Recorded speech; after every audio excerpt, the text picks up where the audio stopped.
in a day. Can you hear me? Yes. How much prayer is adequate in a day?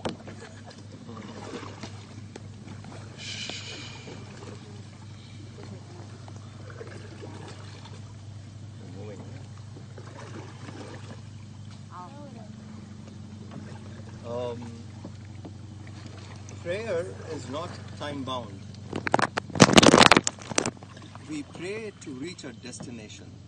So prayer can be chanting of mantras, a little bit of study, reading slokas, or little bit of meditation. All this constitutes prayer. This you can do probably 20 minutes in a day. Rest of the day, you should know to practice what you have read. That's more important. Rest of the day, whatever we have learned, practicing becomes prayer. That way, prayer becomes 24 hours. So what we read, what we listen, when we learn to practice, then it is round the clock. Otherwise, regular, like a routine, if you want to call as prayer, probably 20 minutes a day should be fine. But living that is 24 hours. In fact, once Gurudev said it very clearly. He said, your prayer next day, prayer or meditation, depends upon how you have lived today. So it is round the clock that way. How is the journey after death? I am not dead yet. How is the journey after death? What dies? Body. The mind and intellect which we have, which is called subtle body, that does not die. It's only the gross body. The mind and intellect gets disconnected with the gross body, and that is called death. Mind and intellect is called subtle body, and the body which we have is called gross body. The disconnect between the subtle and the gross is death. So what happens? The mind and intellect will move in that direction, seeking another avenue where it can get the desires which are not exhausted, get it exhausted. The pending desires which are not exhausted needs a vent. It needs another body, it needs another avenue where it will go and get itself exhausted. So what happens after death? Based on the desires what we have, we take a direction. So the mind and intellect will move in that direction and wait for the right opportunity for it to manifest again with a gross body. So the truth is, you never die. Only the body we drop, the person never dies. He moves in the direction where the desires are prominent. Suppose someone's desire is divine, they head towards divine, and once you hit divine, there's no question of coming and taking a birth again, because yesterday we discussed connecting with divine is connecting with happiness, and then realizing we are happy. We desire to be happy. The moment I realize I am happy, I am happiness, there's no need for any desire. We desire. Why do we have desires? I want to be happy. I seek happiness through various desires.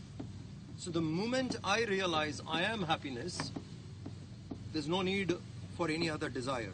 So once we aim towards divine, we reach divine, we reach happiness. And once we reach happiness, there's no need for us to get back again for it. Can I just clarify? What are the scriptures' view on suicide? Scripture's view on suicide.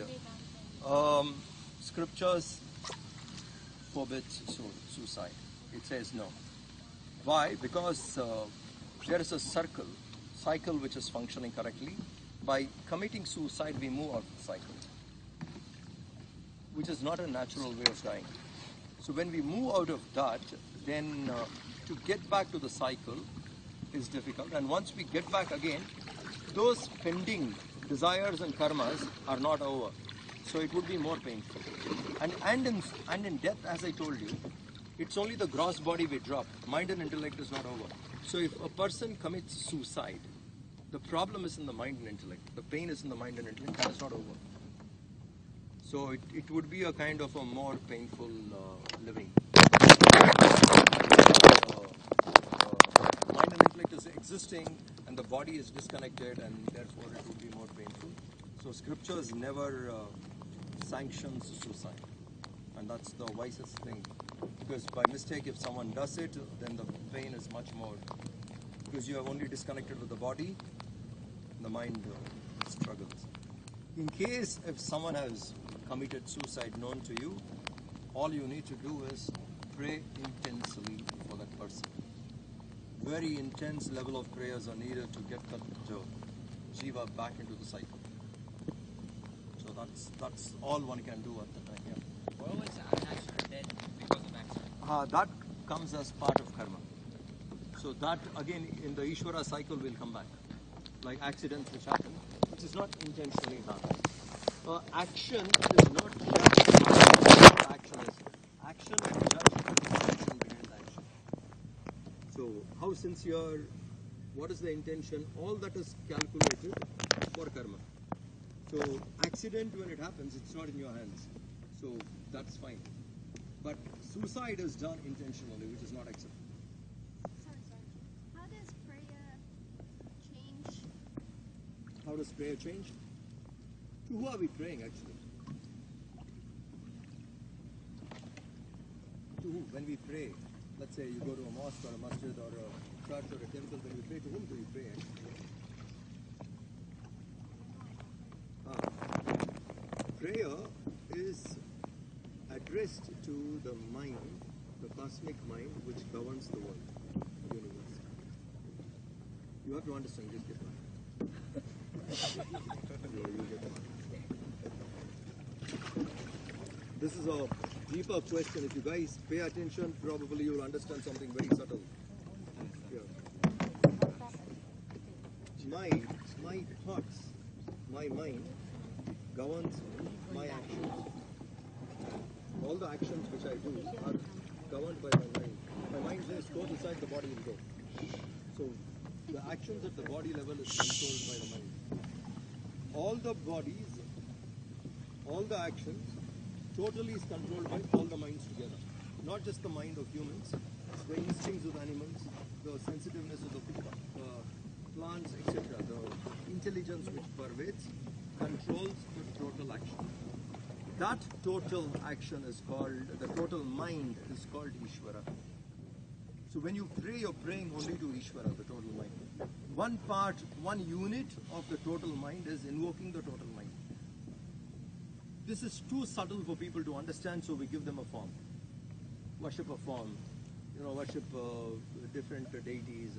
Because the prayer to something like one unit of the mind, praying to the rest of the unit, which sounds very abstract. People can't pray intensely that way. So when a form is given, the prayer becomes easy. You are invoking the total mind in that form. It is simple, like you see, like you see the nation in a national flag. That way the total mind is seen in an idol. So when you pray, you invoke the total mind. So when you invoke the total mind answers the prayers. So if someone is off track, you're invoking the total mind to get it back on track. So if you're thinking of a particular form existing somewhere and you don't want to pray, that's fine, because there's no form that way. But you can't deny the cosmic intelligence, the ones which manage the sun and the moon, the cycles, the season. You see the temperature which is being maintained, which is the law which is governing. All that is natural. If it is natural, that natural law is Ishvara. We invoke that. So that's what the prayer is. I think we should stop here now.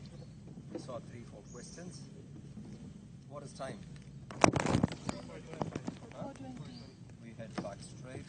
Otherwise, I would stay back in Singapore and miss the flight. And I have talks tomorrow evening in Bombay. I need to be there. Guys, it was